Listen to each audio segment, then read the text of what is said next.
Tale 1. The Ghost Ship Mystery of Diamond Shoals. Many weird puzzles exist in the seafaring history of eastern North Carolina. Legends of ships and men abound along our colorful Tar Heel coast country. For the locale of this ghost ship mystery, we must go to the Hatteras section of the Outer Banks, long known to the men of the sea as the Graveyard of Ships. It was a midwinter morning in February 1921, and the gray light of the waking dawn edged up over the rim of the Atlantic. The first rays pointed ominously to North Carolina's Cape Hatteras shore. There, on the outer Diamond Shoals, dreaded by seamen the world over, was a strange sight. A five-masted schooner, under full sail with her prow cut deep in the sand, was heaving mightily against the restraining land. The morning watch, nearby Cape Hatteras Coast Guard Station, was momentarily stunned by the eerie spectacle. There had been no storm. The last watch to scan the shore and sea before darkness closed in for the night had reported all clear and calm, with neither sail nor smoke in sight. No light had been shown during the night, and no distress signals had been sent up. What ship was this? Where did she come from? How could she possibly have grounded? Why had not the crew given some sign of the ship's distress? But the Coast Guard acts as it questions, and a powerful lifeboat launched at the Hatteras station soon pulled up on the strange craft stuck firmly there in the Diamond Shoals. The Coast Guard men found that the ship was the Carol M. Deering, a new and apparently seaworthy vessel. Her spreading sails, set full to catch the wind, were of new cloth, but no one greeted the Coast Guard men from the deck. Her jibs and topsails, still full unfurled, indicated that there had been no attempt to float the ship off the shoals.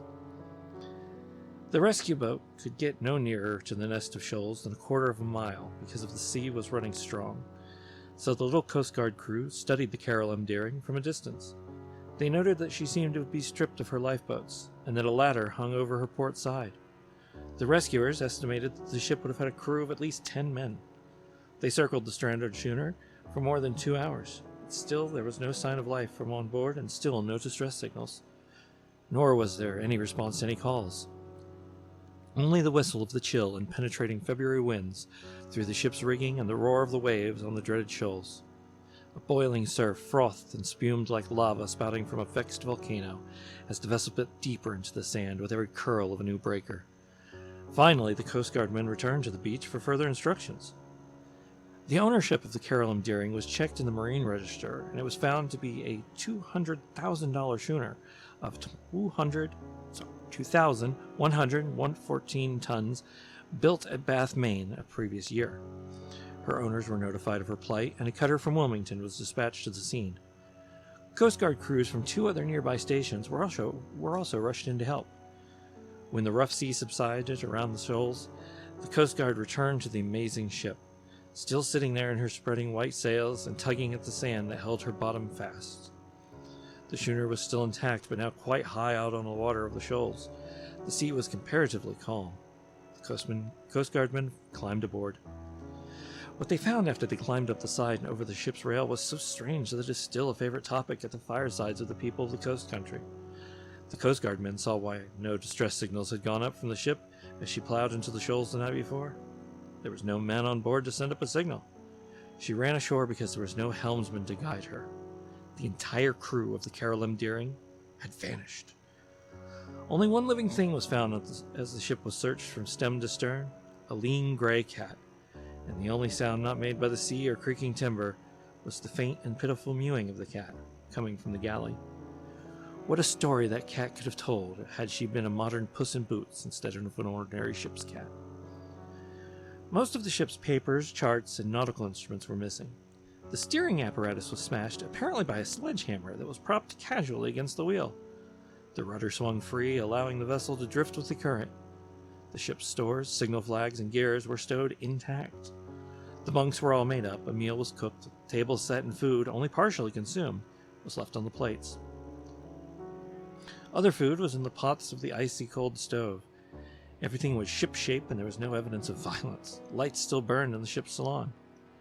While the men on board pondered the strange case of the wandering crewless schooner, the Coast Guard on shore was getting information to piece together the events of the Carol M. Deering's last cruise.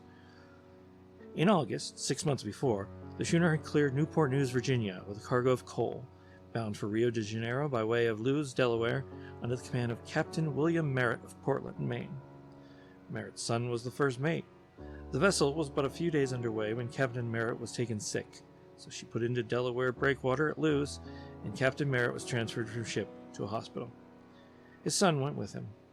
There was some suggestion in subsequent investigations that Captain Merritt had been having trouble with the crew, and had been signed on at Norfolk, and pleaded ill health as an excuse to leave the ship. At any rate, a new master and first mate came aboard. The captain who took over at Lewes was William B. Wormel of Boston, a hardy but likable skipper who had weathered roaring typhoons in the China Sea and defied the furies of the North Atlantic in every type of windjammer that floated. He came down from New York and brought a trusted and competent first mate with him. This delay was such that it was early September before the Deering proceeded on its run to Rio. After a comparatively calm trip, she tied up at the South American port and discharged her cargo of coal. Since there was nothing scheduled to transport back to the United States, she cleared Rio de Janeiro light on December 3. On the trip home, she called at Barbados, where Captain Wormel found others awaiting him to proceed without cargo to Norfolk. While at Barbados, Captain Wormel complained to his ship's agents at Bridgetown, Barbados, of the unruliness of the crew and mentioned his own ill health. The crew, in addition to American mate, consisted of a Finnish boatswain, a Negro steward, and 6 Danish soldiers. Cafe loungers at Barbados were reported to have overheard a heated argument in which the mate of the Deering threatened to, quote, "get the old man," before the vessel reached Norfolk, referring presumably to Captain Wormel. On January 9, 1921, when the Deering left Barbados in her backwash, she had cleared the port for the last time. At 2 p.m. on January 23, she passed the Cape Fear lightship off the lower North Carolina coast. Then 6 days later, she passed the Cape Lookout lightship off Diamond Shoals. The distance between these lightships is only 80 miles. The Deering was 6 days in sailing that distance. The captain of the Cape Lookout lightship reported later that when the Deering passed him, a man stood on the deck and hailed him through a megaphone, notifying him that the Deering had lost her anchors in a storm when coming up the coast, and asked that boats watch for her as she approached Norfolk. When the captain of the Cape Lookout lightship testified at later hearings, his description of the man who signaled him from the deck of the Deering did not tally with the appearance of Captain Wormel. The lightship captain said, too, that the man did not act or look like a ship's officer. Also, he added, crewmen were scattered about the ship in such a way to indicate a lack of discipline. Back on the Deering, stuck fast on the shoals, a fine-tooth comb search was being made through the cabin, forecastle head, steerage, and holds.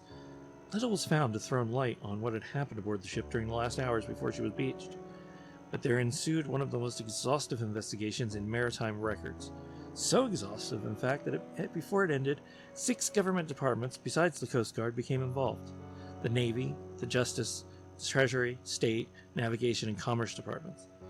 The strange vessel was salvaged, and all her usable sails, furniture, and other gear were sold at public auction. Wreckers then left the Carol M. Deering to the mercy of the wind and waves. The elements started their grim business of gnawing her into nothingness. The stranded vessel began to go to pieces off Hatteras on March 21. The stern beached about 12 miles from the Cape. This wreckage constituted of a poop deck, counter, port side, deckhouse, and afterhouse. Hundreds of seagulls chose this wreckage for a roost, and scores of them built nests there. The nights were made hideous with their shrill cries. There was talk of spirits walking the boards of the Carol M. Deering, and the presence of this remnant of the mystery ship soon became a nightmare to the natives of the beach nearby. Finally, they appealed to the government. The United States Coast Guard headquarters ordered that the Carol M. Deering's remains be blown up, but this order was destined never to be carried out. While the Coast Guard cutters at Norfolk made ready to put to sea with the dynamite to blow up the stranded piece of wreckage, a sudden storm came up, and within a few hours, a howling northeast gale was piling the sea up high on the beach at Hatteras. Tremendous waves hit the derelict ship, and she groaned and whined under their terrific beating. Soon her timbers began to loosen, and she went to pieces rapidly. The next day, when the wind was no more than a breeze and the sea was smooth and oily, hundreds of birds, made homeless by the blow that disintegrated their wreck, circled and recircled the spot. screeching and crying. Some said these noises were the cries of departed spirits hovering over the scattered remains of the schooner. All that remained of the ghost ship was timber scattered for miles along the beach.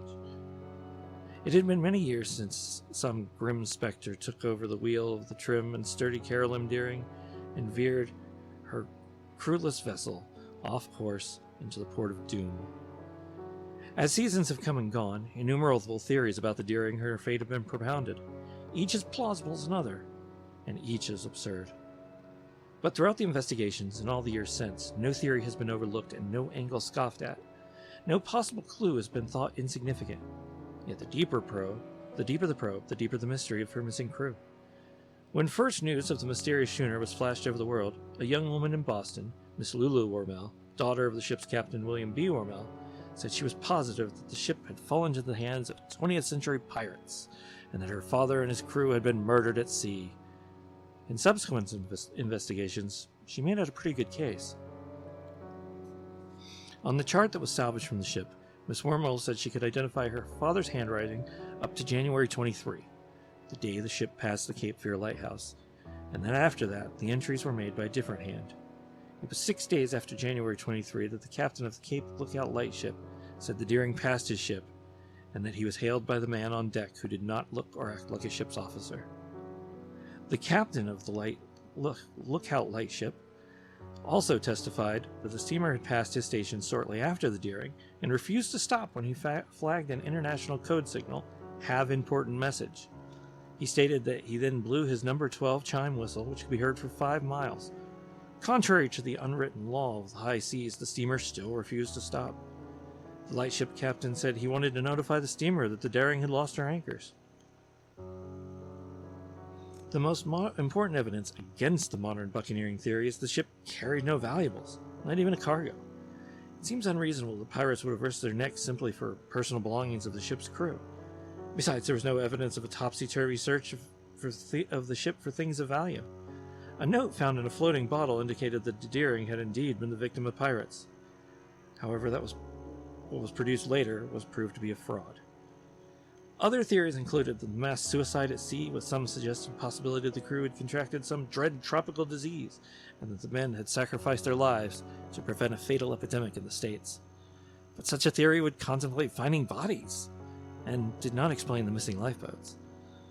Also suggested, perhaps by the indication of mutiny that came from the reportedly overheard conversation at Barbados, was the possibility that the crew had murdered the captain, set the ship adrift, landed in the open boats, and burned them on some beach. But many who sailed with Captain Wormel said that he was a sociable individual and highly popular with his subordinates. Then there is a theory, perhaps the most plausible of all, that the crew abandoned the ship in lifeboats for some reason and were picked up by the steamer Hewitt, known to have been in a position near the Deering at the time. The Hewitt had been carrying a cargo of sulfur to New York. A few days after the Deering went aground, there was a great flash of fire off the New Jersey coast, and high billows of smoke hung in the air.